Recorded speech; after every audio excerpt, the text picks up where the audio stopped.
In this video, I'll show you how to cancel your Peacock subscription on Xfinity. Step 1. Access your Xfinity account. Go to xfinity.com and sign in using your Xfinity ID and password. Step 2. Navigate to Apps and Subscriptions.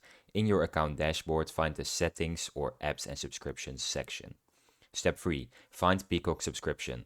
Locate Peacock Premium or Peacock Plus in your list of subscriptions. Step 4. Cancel Peacock subscription.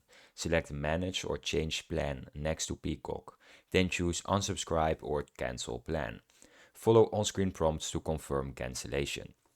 Step 5. Confirm cancellation. After completing cancellation, you will receive a confirmation message. Your subscription remains active until your next billing date. Step 6. Contact Xfinity support if issues arise.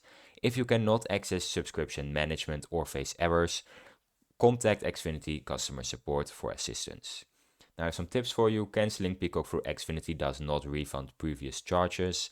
Delete the Peacock app does not cancel your subscription, and if subscribed via Xfinity X1 box or Flex device, you can also unsubscribe directly from those devices' settings.